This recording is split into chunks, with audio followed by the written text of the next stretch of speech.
Um dia desse estava lendo uma matéria do jornal Estadão intitulada De onde vem a elite brasileira? E dizia que esta tem uma renda média de R$ 28.000. Lendo outras matérias de outros portais de notícias, vi até dizerem que aqueles com R$ 5.000 de renda compõem a classe dos ricos brasileiros. Bora desmascarar essa gente?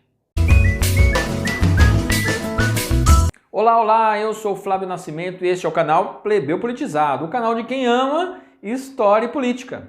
Após ler esta matéria do Estadão, fiz várias buscas em portais de notícias com o tema para ver o que circulava na imprensa tradicional e demais portais independentes. Não esperava algo diferente da mídia tradicional. Globo, Estadão, Folha de São Paulo, Isto É, a moribunda Veja, estas já teriam a tendência natural de não apontar quem realmente compõe a elite, pois pertencem a pessoas da elite de fato. E falar do chefe pega mal, né? Imagina o jornalista ali escrevendo alguma coisa contra. Até porque o mote é demonizar a elite. Inclusive, todas as matérias que li tinham um tom depreciativo sobre a elite. Portais e revistas mais à esquerda, como Carta Capital, têm uma aversão a qualquer um que possui renda suficiente para pagar a prestação de carro, ter um plano de saúde e seus filhos em escola particular. Esses burgueses, grita o militante emocionado, principalmente se esse que eles estão apontando como burguês for para a rua com camisa da seleção brasileira indignado com a corrupção do PT. E portais mais à direita, com mentalidade liberal, têm uma baita bronca de servidor público. Ah, essa gente que fica mamando nas tetas do governo, cheio de regalias. Estado mínimo já, grita o pessoalzinho da direita. O interessante é que tive muita dificuldade em achar matéria identificando a real elite brasileira. Ou você acredita mesmo que um sujeito assalariado que ganha mais de R$ 5.000 e paga cerca de 27% de imposto de renda, paga um AP em 35 anos, escola e saúde privados e assume um baita carnê para andar em um carro popular, pode ser esse sujeito considerado da elite brasileira? Ah, não dá, né? Conta outra história. Uma coisa que reparei é que a grande mídia, além de não apontar a real elite brasileira, demoniza a classe média e os cobra quanto à sua moral, de serem seres sem coração, egoísta, reclamões e por aí vai. Então eles transferem a elite para a classe média. Bom, vamos voltar no tempo e identificar as primeiras elites que surgiram no mundo a partir do século XV, com o mercantilismo culminando no fim do feudalismo. Lembrando que mercantilismo e feudalismo são temas com vídeos no canal. Os links estão na descrição aqui embaixo e também deixarei o link aqui na tela final deste vídeo. Pois bem, no feudalismo a elite era composta pelo clero e a nobreza. No mercantilismo, o clero foi sistematicamente perdendo seu poder e dando espaço para a nova classe social identificada como burguesia. Tema que também temos no canal e está na descrição aqui embaixo. O Estado Nacional Moderno que conhecemos, tema que também temos no canal, o Estado Nacional Moderno, começou a se formar no século XV, com a burguesia que era composta no início essencialmente por comerciantes, mas que com a Revolução Industrial e Agrícola lá no século XVIII, chegou de fato ao poder para nunca mais sair. Então, agora tínhamos, a partir do século XVIII, estados-nação com governos bem estruturados, ou pelo menos começando a ser bem estruturados, parecidos com o que nós temos hoje, e uma classe endinheirada com capital suficiente para financiar seus interesses. Podemos até dizer que a Revolução Francesa, em 1789, marca bem a presença da burguesia nas decisões nacionais, quando esta burguesia destrona a antiga elite remanescente na figura da nobreza para dali em diante, através dos chamados direitos sociais e liberdades individuais, proclamar sua independência com auxílio do povo. Só que, na realidade, cara plebeia e plebeu, o povo foi apenas instrumento para a queda do absolutismo monárquico. Opa! Também temos vídeos sobre esse tema. Esse canal tá demais, né? É bom demais esse canal. Mas voltando, Marx e Engels, no Manifesto Comunista, já naquela época, retratava que a emancipação ocorreu de fato para a burguesia e não para a classe trabalhadora assalariada. Aqui a gente já encerra essa história. Aquela elite é a mesma de hoje. Ela não bate cartão, não possui salário, não está nem aí com plano de previdência ou com aquele carnê monstro, não presta concurso, não paga o mesmo imposto e nem fica fazendo planos para viajar para a Europa ou para a Disney. A elite está acima dessas vãs ilusões. Mas então, como identificar a elite? Como disse, a elite atual surgiu no século XV com o mercantilismo e o nascimento da burguesia. A novidade dali para frente passou a ser o capital, o dinheiro.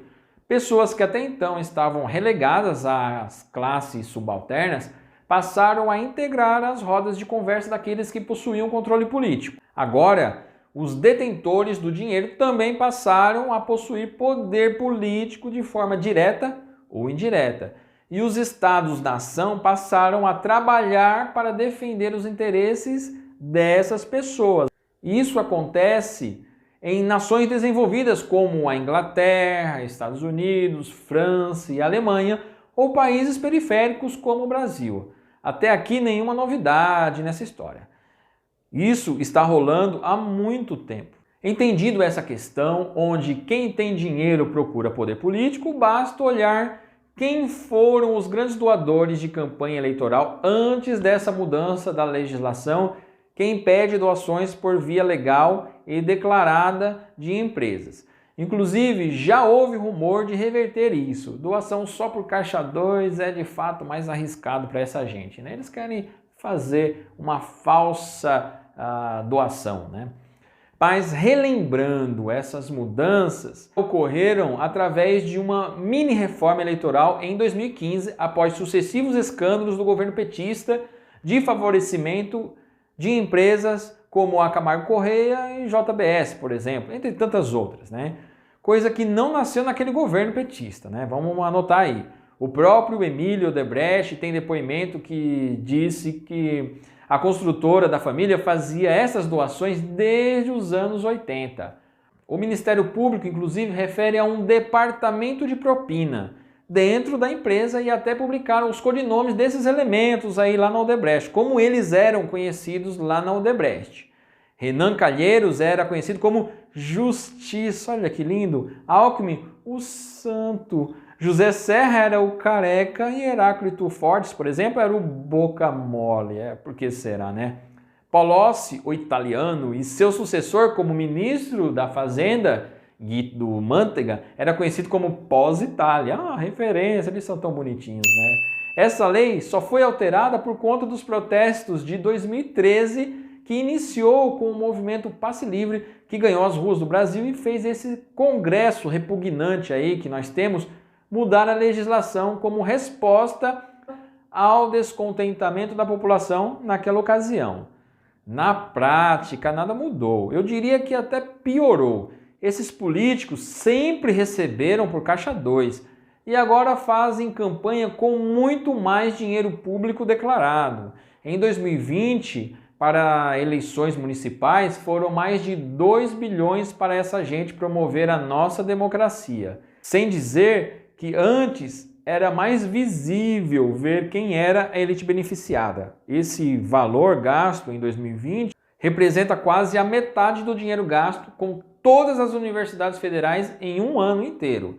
Educação que vem ano após ano sofrendo cortes no orçamento. Mas que tal identificarmos os principais doadores da campanha presidencial de 2014? São elas: JF, dona da marca Friboi e da Flora, produtos de higiene e limpeza, que possui marcas como Minuano, Albani, Neutrox e Ox, por exemplo, mas tem outras. Inclusive a JF fez grandes empréstimos subsidiados com o BNDES ali no governo petista. Uma série de construtoras como Odebrecht, OAS, Andrade Gutierrez e Queiroz Galvão, bancos, então, meu Deus, né? BMG, BTG Pactual, Bradesco, Santander, Itaú, todas doaram para a campanha desse pessoal. A mineradora Vale é outro exemplo.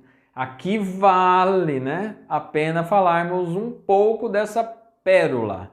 A Vale nasceu pelas mãos de Getúlio Vargas em 1942, quando negociou com o governo americano para entrar na Segunda Guerra Mundial ao lado dos aliados em troca da implantação da indústria siderúrgica brasileira e seus agregados. O Brasil precisava de dinheiro e expertise e assim o fez sem perder sua autonomia e controle da nascente indústria siderúrgica brasileira. Mas ali nós estamos falando de um outro nível de presidente, né? Getúlio era outro nível, não era essas coisas que a gente tem aí. Ela foi privatizada por Fernando Henrique em 1997, por um grupo de acionistas que comprou o controle acionário com dinheiro de onde? Do BNDES, é claro. Benjamin Steinbruch, ou alguma coisa desse tipo, foi o principal nome naquela compra. Já havia comprado a CSN, Companhia Siderúrgica Nacional, que também surgiu com Getúlio Vargas em 1990. Inclusive, sua família vendeu as ações da Vale, depois que comprou, né, algum tempo depois, para reinvestir e assumir integralmente a CSN. Sua família iniciou com o Grupo Vicunha há mais de 40 anos, um dos maiores conglomerados da indústria têxtil da América Latina. E não tem nada mais burguês que ser dono de algo ligado à indústria têxtil, né? Esse é o burguês raiz. Além disso, Benja, vamos chamar de Benja, né? Fica mais íntimo, é banqueiro. Sua família possui o Banco Fibra. A Vale, que foi vendida por 3 bilhões de dólares por Fernando Henrique, anota aí, 3 bilhões na época em que o dólar valia quase o mesmo valor que o real. Hoje tem valor de mercado de 300 bilhões de reais. Está aí livre, leve, solta para explorar nossas riquezas nessa terra maravilhosa com toda a proteção, a exemplo de Brumadinho e Mariana. Assim não dá, assim não pode, diria o velho Fernando Henrique Cardoso. Ainda podemos identificar como principais doadores em 2014 o Grupo Votorantim, que possui uma das maiores indústrias cimenteiras do mundo, além do Banco Votorantim, a Citrosulco e outras empresas do grupo que compõem o Grupo Votorantim. A BRF, dona de marcas famosas como Sadia, Perdigão, Batavo, LG. A Gerdau, que é uma das maiores empresas brasileiras produtoras de aço. E a União Química, que cito apenas para representar simbolicamente a indústria química e farmacêutica. Uma das mais poderosas do planeta, essa indústria. Bom, em 2014, essas empresas contribuíram com cerca de 5 bilhões em doações. E há pesquisas que apontam que para cada R$1 gasto com doações, a empresa tem 8 de retorno. Claro que ninguém de fato faz doação, né? Todos fazem um investimento nesses caros políticos. Aquele refis amigo, empréstimo subsidiado, contratos marotos, leis mais favoráveis, concessões interessantes e assim por diante, esse dinheiro vai voltando para a mão dos empresários. Mas espera aí, além das empresas, vale a pena olharmos para as pessoas mais ricas do Brasil. Os nossos bilionários também revelam não só quem é a real elite brasileira, mas também explica o que é o Brasil e para onde nós iremos de acordo com suas vontades. São eles: Jorge Paulo Lemann, um dos fundadores da cervejaria Ambev, que hoje é a Embev após fusão com uma cervejaria belga e possui várias marcas de cerveja que o mundo todo conhece.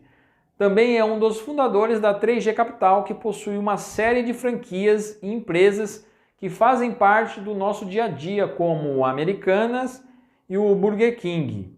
Só para citar essas duas. Ai, que fome de pastel de feira, te peguei, né?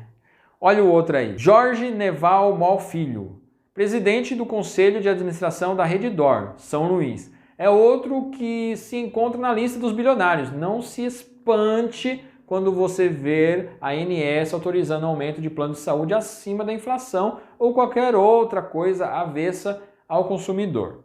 Tudo dentro da normalidade. Alceu Fieldman, fundador da Fertipar, empresa de fertilizantes. Este é o queridinho do agronegócio. E não estou criticando o agronegócio. A nossa balança comercial depende da nossa fazendona chamada Brasil, já que nossa indústria está de ladeira abaixo e o investimento no nosso desenvolvimento é uma piada. É o que nos resta nesse momento. Luiz Frias, do Grupo Folha, PagSeguro e do portal do UOL, este pensa no que nós devemos pensar. Olha que legal. Cândido Pinheiro Coren de Lima, do Grupo Rapvida, operador de planos de saúde, outro bilionário ligado à saúde. Walter Faria, dono do Grupo Petrópolis, segunda cervejaria mais valiosa do Brasil. E lá, né? Oh, maravilha, o brasileiro tem que tomar umas brejas e uma cachaçinha, não é? Para esquecer esses problemas todos, nós temos que tomar. Ainda bem que tem essa gente bacana para fazer pra gente. Epa, mas vamos voltar. Abílio dos Santos Diniz tem ou teve participação em muitas das grandes empresas brasileiras, como o Carrefour, BRF, Pão de Açúcar, Extra, Açaí, Casas Bahia e outras tantas empresas. Esse é um multiempresário. E agora, jogo rápido. Antônio Luiz Seabra, da Avon, Luciano Hang, da Avan, Dulce Pugliese, de Godoy Bueno, da Mil, José João Abdala Filho, do Banco Clássico, Eletrobras e Semig, Carlos Sanches, da farmacêutica EMS, conhecido como o bilionário dos genéricos, José Luiz Cutrale, ligado ao agronegócio e logística, principalmente com exportação de suco de laranja. Todos na lista da Forbes como os principais bilionários brasileiros. Mas continuando, está cada vez melhor. Vamos continuar com os bilionários nossos. Família Marinho, com o Grupo Globo, que acessa a maioria dos lares brasileiros para noticiar a sua versão da história. Interessante ressaltar que a grande mídia é importantíssima nesse processo. Esse pessoal se reúne para decidir o que noticiar. Temos várias famílias no Brasil, donas de redes de TVs e também de rádios, que são importantes para vender uma ideologia favorável aos seus pares, assim como para derrubar seus adversários. Outra bilionária, Ana Maria Penido, da CCR, empresa que administra rodovias cobrando pedágio, depois dos governos construírem essas mesmas rodovias com o nosso dinheiro. Oh, maravilha, esse Brasil é bom demais. Está lá no Rio Grande do Sul, no Rio de Janeiro, Paraná, Mato Grosso do Sul, mas é em São Paulo que possui a maior quantidade de praças de pedágio. O governo tucano paulista adora privatizar rodovia. Não por acaso recebeu grandes doações em campanhas eleitorais. A CCR nasceu em 1999, fruto da união das famílias Andrade Gutierrez, Camargo Corrêa e Soares Penido. Que lindo! Bom, para concluirmos este raciocínio sobre a elite brasileira, é importante também olharmos para as bancadas temáticas lá no nosso querido Congresso. Em 2016, foram mapeadas as maiores bancadas temáticas na Câmara dos Deputados. A bancada ruralista contava com 207 deputados, a evangélica 197 deputados, empresarial com 208, das empreiteiras e construtoras 226 deputados e a dos parentes 238. São parlamentares com familiares na política, então é a bancada dos parentes. Aí o povão, que é a maioria, né, elege seu representante e na prática, né, na realidade nós somos muito carentes de representantes. Nós ficamos muito ligados à figura do chefe do executivo, presidente, governador e prefeito, e damos pouca atenção ao legislativo. Fica imaginando se fôssemos uma república parlamentarista. Imagina aí, como primeiro-ministro, os ex-presidentes da Câmara ou Senado, que provavelmente esses caciques iriam migrar lá para a Câmara e tentar assumir como primeiro-ministro.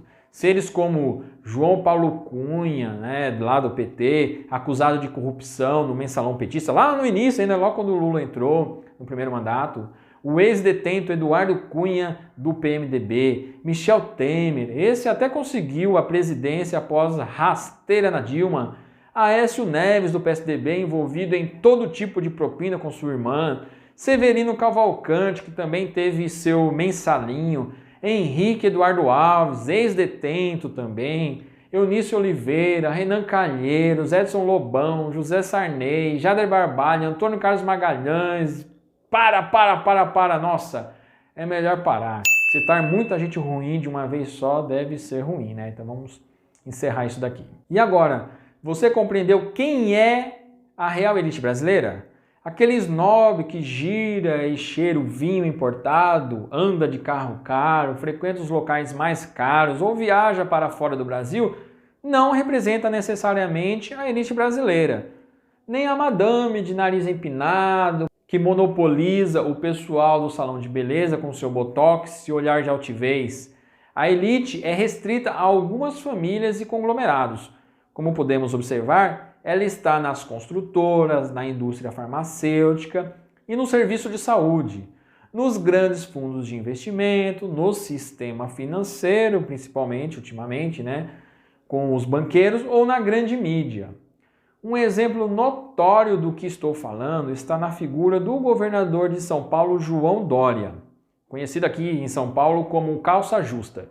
Ele está à frente do grupo LIDE, que tem a missão de reunir empresários e políticos sob o mesmo teto. E aí, os dois únicos lugares em que a população e classe trabalhadora podia contar, morreram.